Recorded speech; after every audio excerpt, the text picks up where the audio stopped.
When I was in grade school, I had always fantasized about what I'd be like in college. I would be in Ateneo, I would work part-time at Starbucks, I'd have a lot of friends, and we'd go out to drink every weekend and go to a lot of college parties and road trips, and also have a blog.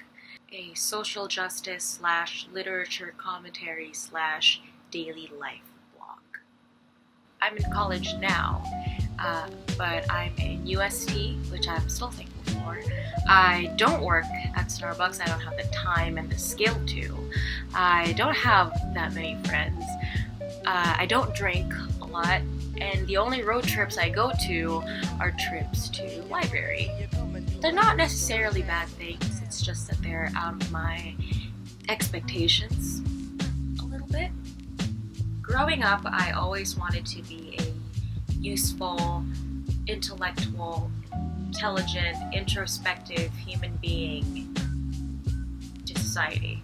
So, by ages 12 and above, I spent a lot of my time investing in a lot of different, interesting, intellectual things. As a result of that, I didn't necessarily become an intelligent person. I just became a tad bit cultured, if I may claim so. But that's only because of two reasons. The first reason being I didn't have a lot of friends at the time that I could invest my time to.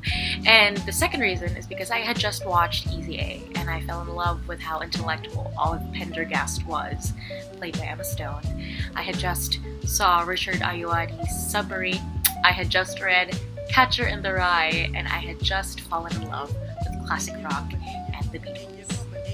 I mean, yeah, okay, I cringe a little bit when I remember all the things I used to immerse myself as a 13-year-old, but mind you, I was at the pinnacle of my transition into being a new person, into being a teenager. When I had the opportunity of changing myself, I didn't just want to be a regular teenager, I wanted to be peculiar. For whatever reason. The excitement into my adolescence was short-lived, however, as I over time realized I had no idea what the hell was going on. I had a lot of fights with my family, thinking that I was being restricted for my freedom of expression. I went through my first real heartbreak at 15, taking me like 3 years to get over, and at the time it was happening, I thought I was going to die. Sarah Macleod was right.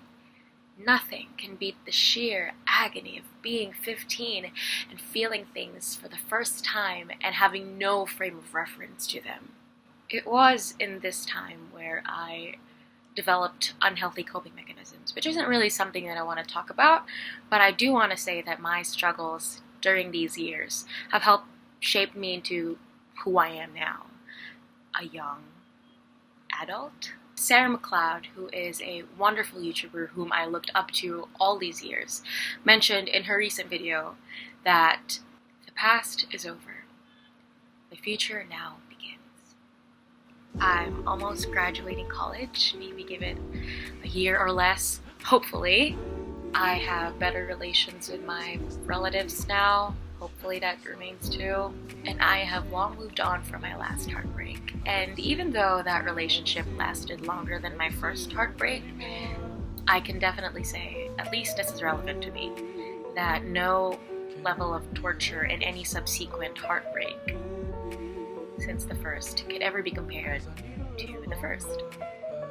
Because now I finally have a frame of reference. I know how to handle myself now. I had experience and I have built up some context, and the pain has been glossed over really easily. I took my little sister to university for a day out, and I can just feel it in her that she's excited about growing up too. I didn't tell her I was scared for her, but I made sure she felt that I was just as excited too. I even went as far as telling her to go to my university as well for senior high. That day, I made her feel like she had endless possibilities for her future, for her to shape, just as I had once felt that too. My older sister also used to take me to universities in high school, and now was my chance to do the same to my little sister.